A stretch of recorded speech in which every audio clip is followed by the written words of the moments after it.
rescue, and right now we want to go to the President's statement. This took place just about an hour and 15 minutes ago. The President was on his way back to Washington from Florida.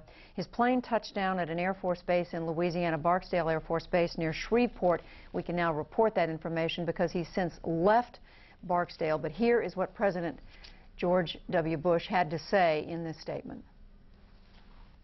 Freedom itself was attacked this morning by a faceless coward, and freedom will be defended.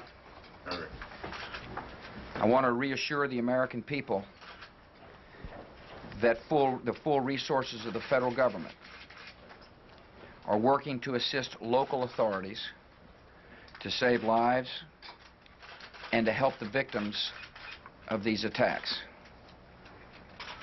Make no mistake, the United States will hunt down and punish those responsible for these cowardly acts.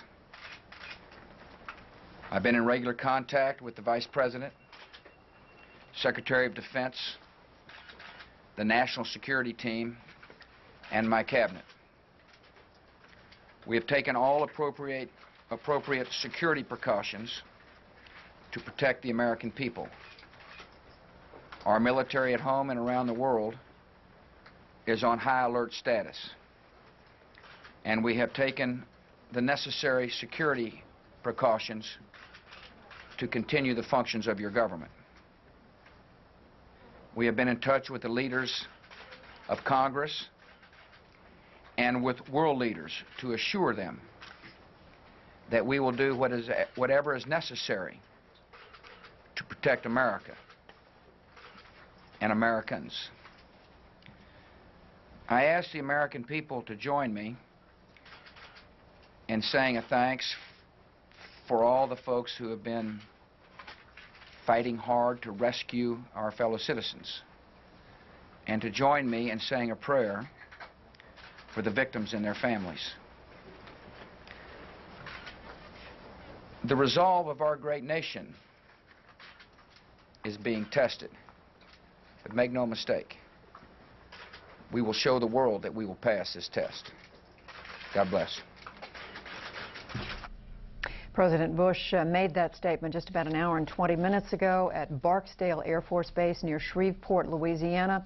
That was an unplanned stop that the President made at that place in order to talk with reporters, meet with others. Since then, Air Force One has taken off, President Bush being flown to an undisclosed location. We're told also that Secretary of State Colin Powell, who had been on his way back to the United States from Peru, being taken to an undisclosed location.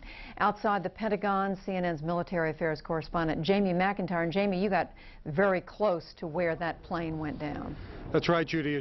A while ago, I walked right up to next to the building. Firefighters were still trying to put out the blaze. The fire, by the way, is still burning in some parts of the Pentagon.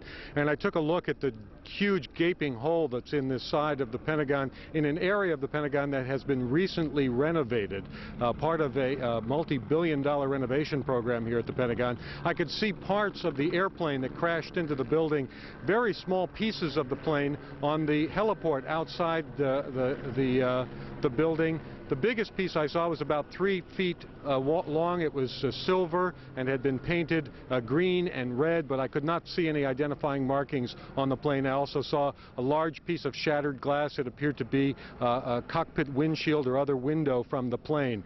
When this plane hit the Pentagon this morning, according to the Pentagon spokesman Craig Quigley, Defense Secretary Donald Rumsfeld incredibly is described as having run out of his office and down to actually help some of the victims onto stretchers until he was ushered into the National Military Command Center, the secure nerve center or war room deep inside the Pentagon, where he remains at this time. Pentagon officials say he'll stay there for the time being. That is a place where all of the U.S. intelligence comes in, and he has complete command with his commanders around the world. At the same time, the Pentagon has dispatched several warships out of port in Norfolk, including the carriers USS George Washington and says Kennedy. The ostensible reason for that, the movement of those ships and their escort ships, is to move them from more vulnerable positions. But the Navy says they'll also head some of the aircraft carriers up toward New York with the idea that they may be able to render some kind of assistance there, given the magnitude of the tragedy there. Back here, the fight goes on to put out the fire inside the Pentagon. The heat from that blaze was described as absolutely intense, and the number of casualties here has still not been released. Dozens of people were taken away in ambulances, and the Pentagon is still not releasing any figures on deaths. But clearly people who had offices in that what is now a huge gaping hole in the side of the Pentagon, clearly there were some people killed in this tragedy. Judy? Jamie, Aaron was talking earlier, one of our correspondents was talking earlier, I think actually it was Bob Franken, with an eyewitness who said it appeared that Boeing 757, the American Airlines jet, landed short of the Pentagon. Can you give us any better idea of how much of the plane actually impacted the building? You know, it might have appeared that way, but from my close-up inspection, there's no evidence of a plane having crashed anywhere near the Pentagon. The only site is the actual side of the building that's crashed in, and as I said, the only pieces left that you can see are small enough that you could pick up in your hand. There are no large tail sections, wing sections, a fuselage, nothing like that anywhere around, which would indicate that the entire plane crashed into the side of the Pentagon and then caused the side to collapse. Now, even though if you look at the pictures of the Pentagon, you see that the floors have all collapsed, that didn't happen immediately. It wasn't until almost about 45 minutes later that the structure was weakened enough that all of the floors collapsed. And Jamie, this happened, we're now able to reconstruct about 9:38 this morning. At that time, Jamie, what are we talking about? Dozens, hundreds of people at work in the building? There are 24,000 people who work in this building, and most of them are at work at that hour of the morning. They were all evacuated from the building. In my office, which is sort of halfway between where this took place and the other side of the building, which is where the Defense Secretary's office is, eventually even the corridor I was in began to fill up with smoke just as I began to leave the building. But this was the prime time for an attack. However, it's not the prime location. Every time we've thought about what might happen if the Pentagon were subject of attack, we always assumed that the attack would come on the other side, the river entrance where the brass are. But this attack came on the side facing Arlington Cemetery.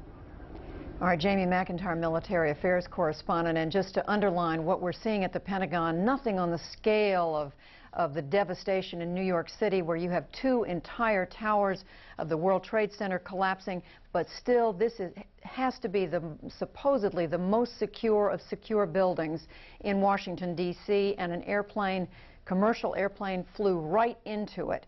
So we are just, again, trying to get our minds around the magnitude of what these people have gotten away with. Nick Robertson, correspondent, joining us now on the telephone. Nick, you are in Kabul, is that correct? Nick, are you hearing me right now? That's correct, Judy, and we've just had...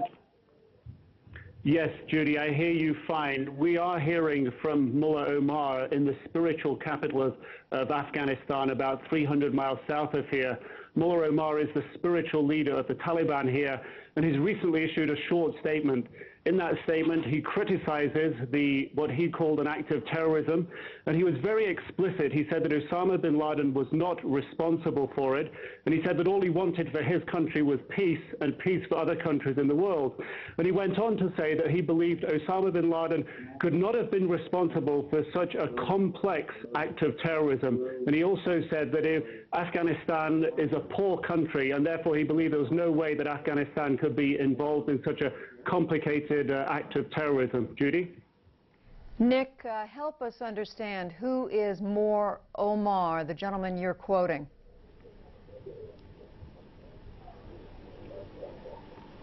He is the spiritual leader of the Taliban. The Taliban run 95% of Afghanistan.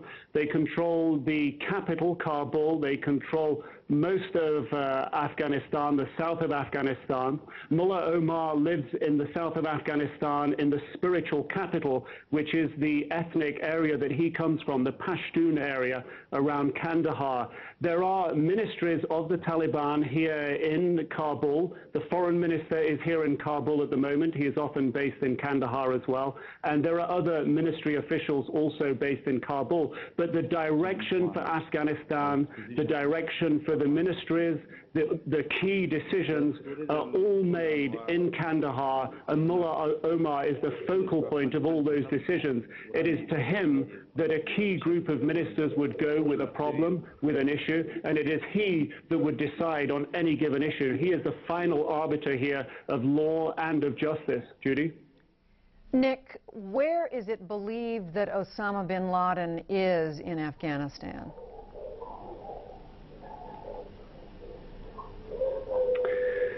That is a very difficult question to answer. Osama bin Laden, his location is kept extremely secret. As foreign media traveling around Afghanistan, one is often watched and an eye is kept on us by various ministries to ensure that we don't go searching around the country. Our movements around the country are generally restricted to main cities that are agreed in advance by the authorities.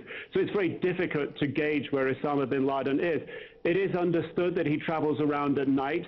It's understood that he has operated out of various training camps that were built to help train Mujahideen fighters to fight the Soviet occupation in the 1980s. Those are based, some of them towards the border with Pakistan in an area called Host. Those were the training camps that were hit in the 1998 cruise missile attack on Afghanistan. It's also rumored that Osama bin Laden spends some time close to Kandahar, close to the spiritual leader of the Taliban, Mullah Omar. But to exactly put a fix on his location is a very, very difficult thing to do. He works by extreme secrecy. The very few journalists that have been able to meet with him over the last few years are always held at a location and taken blindfold to another location where they can interview him. So people generally, when they meet him, they don't know exactly where they are. They wait there, he arrives, he departs, then they're free to leave. He lives by extreme secrecy here. All right, CNN's Nick Robertson joining us, as you could see, from Kabul, Afghanistan, the country run by the religious group, the Taliban, the group that has been suspected, believed for some time of harboring Osama bin Laden. Thank you very much, Nick. And again, we apologize for the delay in the audio there. It is because Nick is on this video phone, which is a new device that we're using, and there is always a delay. Tends to be a delay in audio. I want to bring in now our national security correspondent, David Ensor. You're looking at pictures as I do this from New York City in the moments following the worst of today's attacks on the World Trade Center in New York City, Lower Manhattan, where you can see people running in sheer terror away from either one of the two airplane crashes into the top of the World Trade Center, both towers of which collapsed later on, to the utter horror of people watching both live and on television across the United States and around the world. For that matter, New York City, the subject of the worst terrorism ever to strike the United States. So while we certainly mourn the loss here in Washington at the Pentagon, the airplane that crashed into the Pentagon, the other airplane that crashed near Pittsburgh, both of them commercial airliners with civilians on board, the loss of life in New York City is utterly unbelievable. And just picking up, as we look at these pictures, picking up on what Nick Robertson was saying from Afghanistan, even as the leaders of the Taliban deny any role in this, an Arab journalist based in London is quoted today to the Associated Press as saying that followers of Osama bin Laden warned 3 weeks ago they were going to carry out this sort of an attack. New York City Mayor Rudolph Giuliani joining us once again. Mayor Giuliani. The tragedy that we're all undergoing right now is something that we've had nightmares about, but probably thought wouldn't happen. My heart goes out to all of the innocent victims of this horrible and vicious acts of terrorism. And our focus now has to be on saving as many lives as possible. We have hundreds of police officers and firefighters who are engaging in rescue efforts in Lower Manhattan. I want to thank Governor Patagi for the incredible cooperation and coordination, and including deploying the National Guard that will be available to relieve our police officers and firefighters and emergency workers in the next couple of hours. The governor and I just spoke to the President of the United States. The coordination with the federal government from the time of the first attack has been excellent, including closing off the airspace around Manhattan and doing everything that can possibly be done in the face of this barbaric act to make the city secure. And we will strive now very hard to save as many people as possible and to send a message that the City of New York and the United States of America is much stronger than any group of barbaric terrorists, that our democracy, that our rule of law, that our strength and our willingness to defend ourselves will ultimately prevail. And I'd ask the people of New York City to do everything that they can to cooperate, not to be frightened, to go about their lives as normal. Everything is safe right now in the city, and the people who are doing the relief effort need all the help they can get. And then, Governor, thank you very much for your assistance and your help and your support. Thank you. Thank you, Mayor, for your leadership through this crisis. This is a vicious attack upon New York. It's an attack upon America. It's an attack upon the whole concept of freedom and our way of life. And we cannot let these attacks succeed. The first step has to be to make sure we do everything in our power to protect the people and to save the lives of those whose lives are still at risk, and to help those who have been injured. And I want to commend the mayor, and I want to thank my colleagues from Connecticut, New Jersey, Pennsylvania, and the federal government have all offered and made ready support to help us deal with this ongoing crisis. The people of New York are not only the freest and most diverse people in the world, we're also, I believe, the most capable of rising to meet the challenges of this type of attack. And right now we want New Yorkers to remain calm, to go about their business, to appreciate the fact that everything to provide for their safety is being done, to appreciate that everything that can be done to provide for the health and the needs of the people who are still at risk is being done, and that we will continue to work to make sure that we get through this as strongly and quickly as possible. I want to thank the federal administration. Secretary Thompson has been on the phone with me a number of times, as well as the President, for what they are offering and prepared to do. And we're just confident that, well, this is a horrible attack, and one that is despicable and really unthinkable in its magnitude. We will get through this, and we will continue to have a great and free country, state, and society. Do we know the number of casualties at this point, sir? I don't think we really want to speculate about that.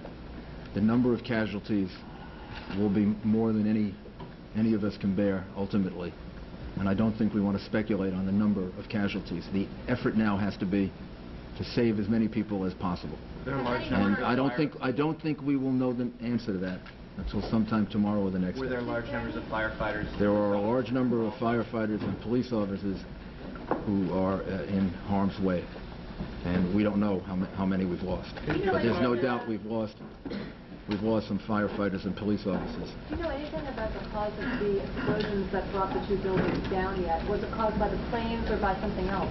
We believe that it was caused by the after effects of the planes hitting the buildings. We don't know of an additional explosion.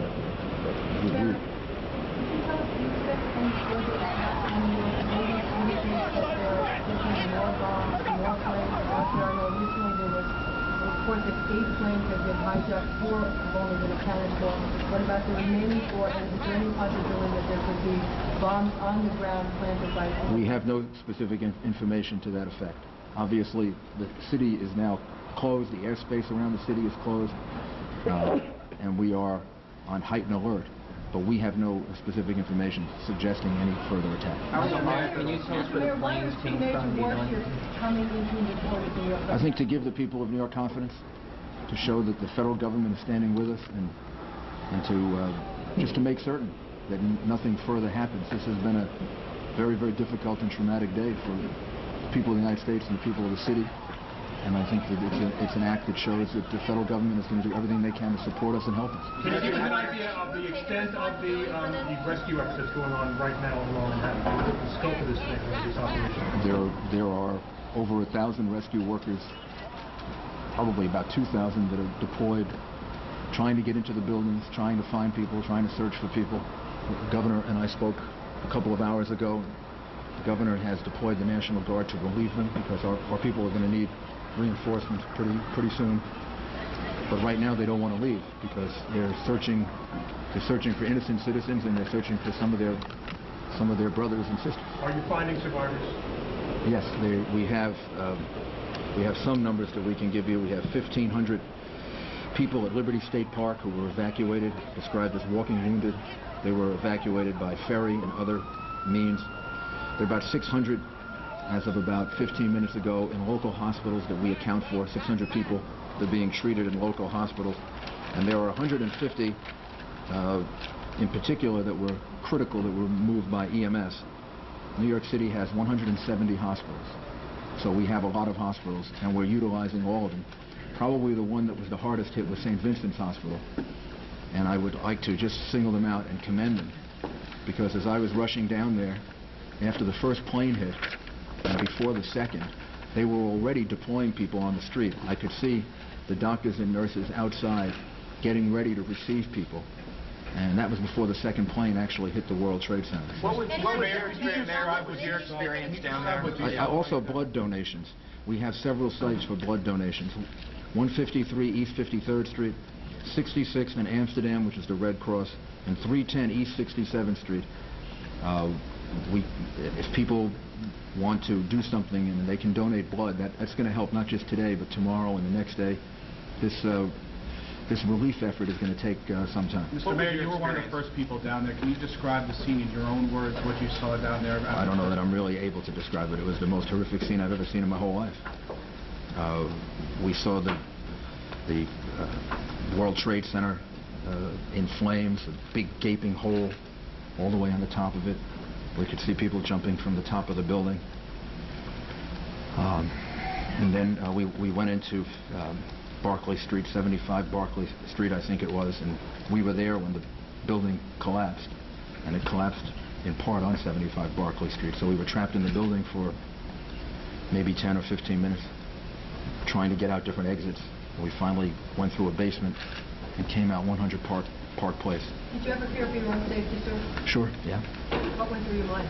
I don't think anything went through my mind other than making sure that we all remained calm and found an exit and just tried to figure out the most intelligent thing to do. Probably the same thing that went through the minds of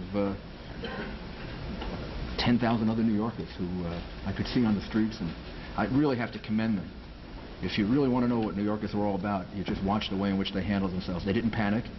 They moved deliberately. They moved swiftly. But they didn't hurt each other. They helped each other. I mean, these are just the most wonderful people in the world. Do we know anything about the composition of that dust that blankets Lower Manhattan? Is there any asbestos or any hazardous material in that dust? I don't know. I don't know the answer to that. Mr. Mayor, there were reports of a gas explosion related to this. Is that you aware of that? There was a gas leak or possible explosion? We don't believe it. We don't believe that's the case. Mr. Mayor, can you tell us anything about where the planes come from, where the aircraft came from? Bill Diamond reminds me that we've turned off the gas in the city buildings, just to be certain. Can you tell us as a precaution where these aircraft came from? There was a report that may have been hijacked in Boston. I think we should leave. I think we should leave that up to the federal government to. Yes, we do have some information, but I think we should leave that up to the federal government to release that information. Our focus is on the relief efforts. And Governor, do you think there should be any retaliation on the part of the United States for what happened here in this country, both in New York, Washington, and other places? First step right now, Marcia, is to make sure we do everything to help those people who need our support, and whether they're injured or still trapped in buildings. The second thing is to make sure at the same time we're providing the maximum security against possible additional incidents. But clearly, This is an attack upon America. It's an attack upon our freedom and our way of life, and we must retaliate and go after those who perpetuated this heinous crime against the people of America. Mayor, this is compared to Pearl Harbor. Do you consider this to be an act of war? This has been compared. I'll do both. This has been compared to Pearl Harbor. Do you consider this to This be is an a act of war? this is a vicious, unprovoked, horrible attack on innocent men, women, and children. It's one of the most heinous acts, certainly in world history.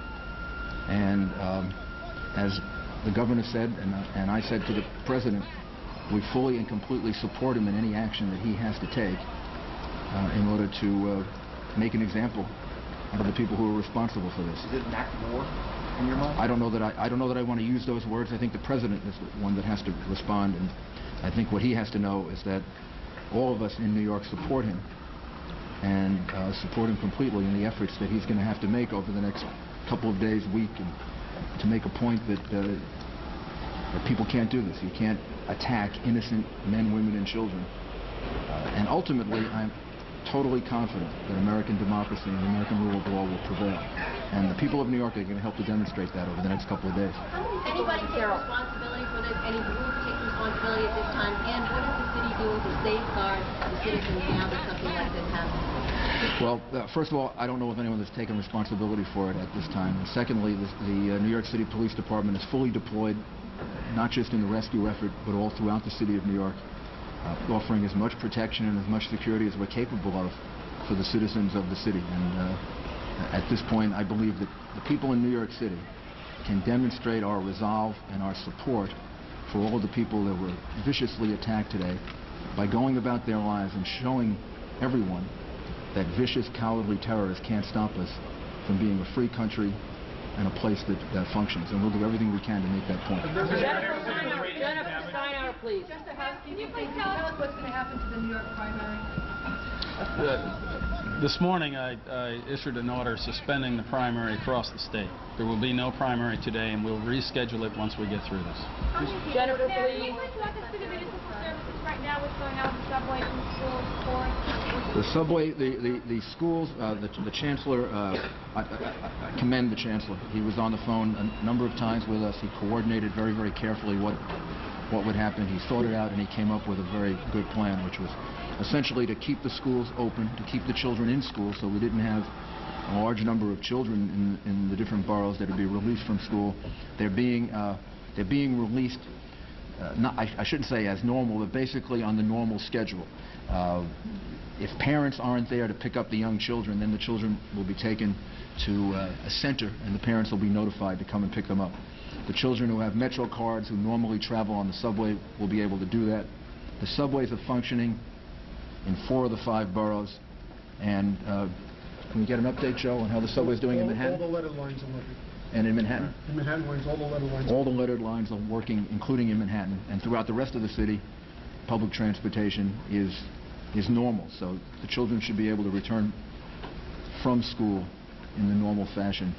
And if any children don't have parents to pick them up, then we'll hold them, let the parents know, and then the parents can come and pick them up. Mr. Mayor, you mentioned you were on Barclay Street. What's the radius of damage that's been affected? How many other side streets around the world? I don't think we know yet. The whole area of Lower Manhattan has been very much affected by it. How many police and fire are involved? Like how many, all NYPD off-duty officers, as they come in? Or like All NYPD and FDNY officers are on duty now. And we're going to need all of them, and again, thanks to the governor and the way in which the state reacted, we will have 1,600 National Guard to relieve them over a period of time, so we can get some relief for them. If anybody's looking for someone that may have been in the World Trade Center or in and around that area, what should they do? How can they do it? We're going to give you numbers so that we can try to help coordinate that. Individual businesses have already done that, but we will as soon as we can find some time from the relief efforts, give you a number in which people can call, and then we can direct them to the right place. The National Guard looting or anything like that? Any lawlessness? Mayor? There have been no reports of lawlessness, no reports of looting. As I said, we saw a lot of people that were part of the escape effort. And they seem to be conducting themselves in a very, very sensible way, a very deliberate way. They seem to be helping each other. So I don't think we have any reports like that at all. So the only National Guard we'll see will be in Lower Manhattan in the bomb site area. They won't be patrolling the rest of Manhattan. No, the purpose of it is to help with the relief effort. We're gonna need the help of the state, surrounding areas with heavy-duty equipment. When will they be arriving? National Guard troops, some have arrived already, and we expect to have up to close to 2,000 between the National Guard and the state police by later this evening. Mayor, bridges and tunnels will have to stay closed. I think everything is closed for now, and then maybe in about an hour or two we can give you an update on what the plan will be for tomorrow. We saw a lot of lightly injured people walking out of the area because obviously the emergency services were needed for the very seriously injured. People covered with dust, some people had difficulty breathing. Is there any health advice to give to people who were caught in this thing, who are not necessarily at risk of losing their life, but I think obviously if you feel ill or you feel that you've been affected by it, you should go to a hospital and get checked out. But if it's just discomfort that you feel, then you can do basically what we did, was to wash our faces off and get rid of the clothes and get to an area where you can breathe in fresh air. How many people were in the World Trade Center at the time of this attack? I mean, it was business had already started. It was right before 9 o'clock. I don't know. Tens of thousands? Yes. Approximately. Someone just gave me a number of approximately 10,000, but that's a guess. How long will the city remain on a heightened state of alert? Until we're told not to. I mean, until the FBI and the police department and the federal government tells us that we shouldn't. Right now, the city is should be on a state of alert. Now, instead of frightening people, that should make people feel more confident that everything is being done to keep things secure. And again, let me emphasize that the reason for the National Guard, because I heard the question before, is to help with the relief effort, not because there's any fear of any other problems in the city right now. How is the Mr. Port Mayor, Authority can you tell us about the other Mr. public Mayor? areas, City Hall, One Police Plaza? When will Chief say for you to return? I don't know yet. I don't know yet. Hopefully soon, but I don't know the answer to that. And we heard reports that One Police Plaza was evacuated. Was that true? No, the command center is open.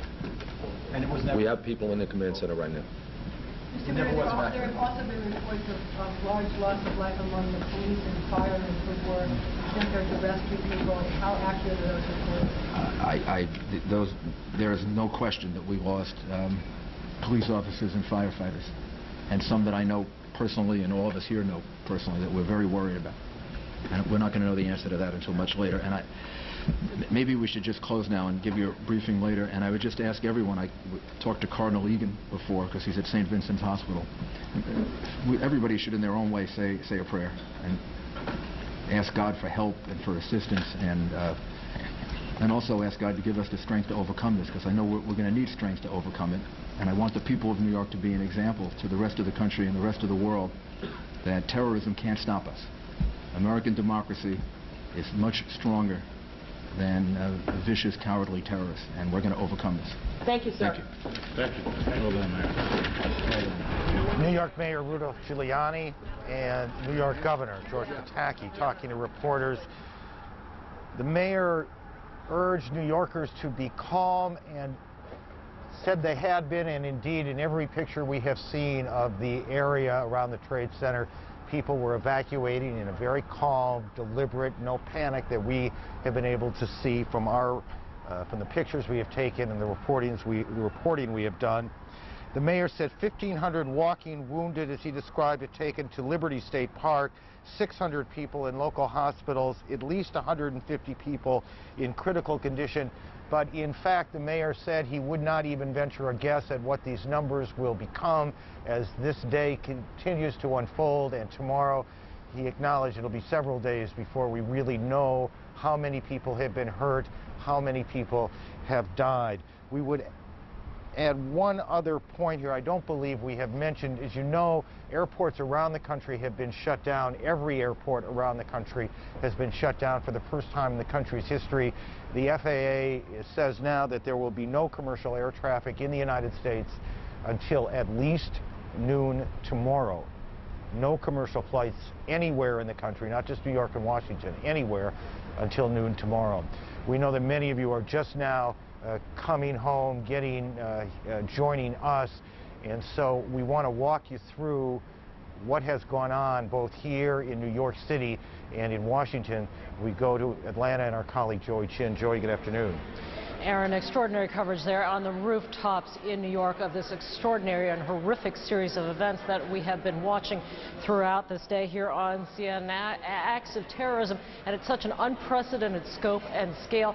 It is really quite difficult to follow, and quite frankly, there had been an enormous amount of confusion as all these events were unfolding through the day. So we are trying as best as we can to try to walk you through all this now, to bring you all up to date on what we know about the events that have taken place today. Beginning at 8:45 this morning, that is Eastern time, when the World Trade Center, the workday was well underway there in Lower Manhattan, an airliner crashing into one of the twin towers of the Trade Center. The people in New York, and then very quickly people all around the nation, watching just terrible horror as a thick black smoke billowed from the tower. But that, as it turned out, as it proved, was really just the beginning. 18 minutes later, just 18 minutes later, you see in the highlighted picture there on the right side another very big commercial jumbo jet moving towards the other tower of the World Trade Center, and there you see again the explosion taking place on camera for all to see, quite apparently, quite specifically designed to do that. That was at 9:03 Eastern. Cameras were trained on the two twin centers. Of course, you know that the Trade Center was the target of a terror bombing back in 1993, which killed 6 people. The attack injured so many more, and it really does pale in comparison to what we are seeing today, although, as you just heard from the mayor of the city of New York, nobody wants to make a guess yet on what the final toll will be. In the middle of all of this, suddenly Washington became a target. You see it here. This is the Pentagon, which we always view as some sort of a impenetrable fortress. Pentagon, the symbol of the nation's military might, also command post today. Pentagon racked by the explosion that occurred at 9:45 this morning.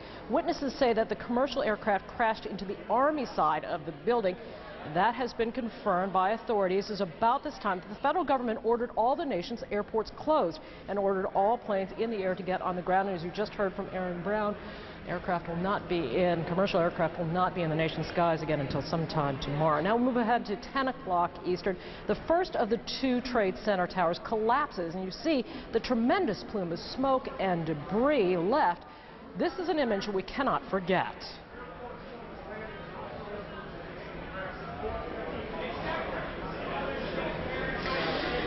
That was the visual sighting, and you see really just almost an explosion, an implosion, as it just gave away all that was left, the ash falling from the top of the tower as it came down. 29 minutes later, the second Trade Center tower collapsing.